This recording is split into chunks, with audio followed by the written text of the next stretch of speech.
Silence. We're told it's golden. A state of peace we should all strive for. A quiet room. A moment to yourself. It should feel peaceful, shouldn't it? So why does it so often feel uncomfortable? Why does the absence of noise feel so heavy, so loud? Think about it. When was the last time you truly sat in silence? A waiting room, a line at the store, even a red light. What's the first thing we do? We reach for our phones. We fill the void. A quick scroll, a podcast, a half-Licento song, anything to avoid the quiet. We've become masters of filling every single moment, every pocket of empty space, with noise, with distraction. We don't just dislike silence. We actively run from it. We've built a life soundtrack by constant input.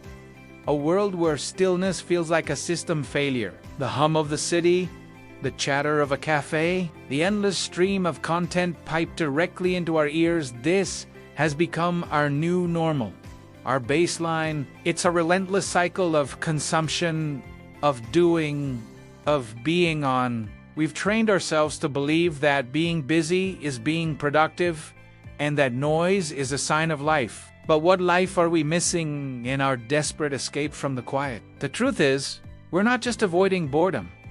We're avoiding ourselves. The reason we dread silence is simple yet profound. Silence creates space, and into that space, our thoughts rush in. Not just the mundane to-do lists, but the deeper stuff. The worries we've been pushing down, the regrets that linger just below the surface, the unanswered questions about our lives, our choices, our happiness. The discomfort doesn't come from the silence itself, but from what the silence allows to emerge. It's a mirror, reflecting everything we've been too busy to look at. Our minds are constantly working, processing, and feeling. When we bombard them with external stimuli, social media feeds, breaking news, endless playlists, fear effectively hitting the snooze button on our own inner world. We're telling our minds, not now.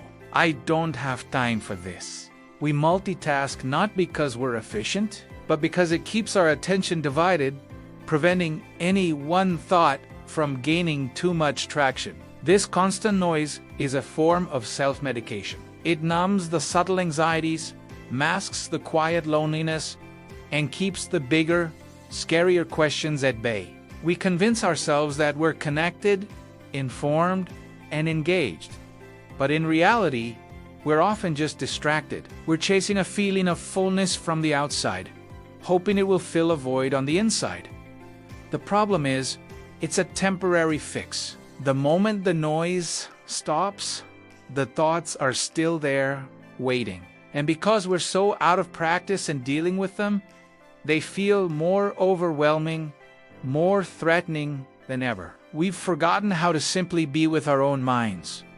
It's a paradox. We crave peace, yet we run from the very condition that might bring it: silence. The true insight is realizing that silence isn't the enemy. It's a diagnostic tool. It doesn't create the discomfort. It simply reveals what's already there. It's like walking into a cluttered room you've kept dark for years. Turning on the light doesn't create the mess. It just shows you the work that needs to be done. The anxiety, the restlessness, the saddest these feelings aren't caused by the quiet. They are the background hum of our own lives, which we've successfully drowned out until now. Silence just turns down the volume on everything else, so we can finally hear our own internal frequency. And what we hear can be challenging. It can be unresolved conflicts, unfulfilled dreams, or just the simple, nagging feeling that something isn't right. We fear this confrontation. We fear what we might find if we stop running and just listen. But this is where the work begins. This is where growth happens. The path to clarity isn't about adding more, but about allowing for less. It's about understanding that it's not the silence that's heavy, it's what we bring into it. So, where do we go from here? We don't need to retreat to a monastery or abandon our modern lives. The journey back to ourselves starts with small, intentional moments. It starts with choosing not to immediately fill the space. Try this.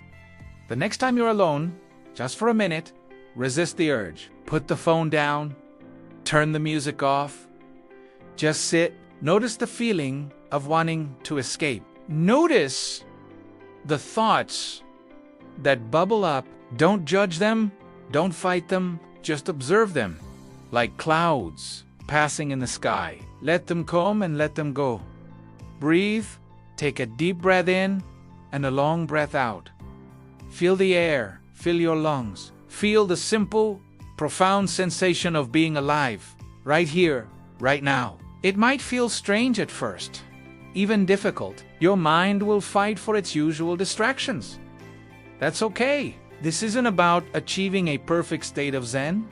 It's about practice. It's about slowly, gently reintroducing yourself to your own inner landscape. It's about learning that you are safe with your own thoughts. Peace doesn't come from a life without problems or a mind without worries. Peace begins when silence is no longer something to be feared, but something to be welcomed. It begins when we find the courage to turn down the noise of the world and listen to the quiet wisdom within. Thank you for watching.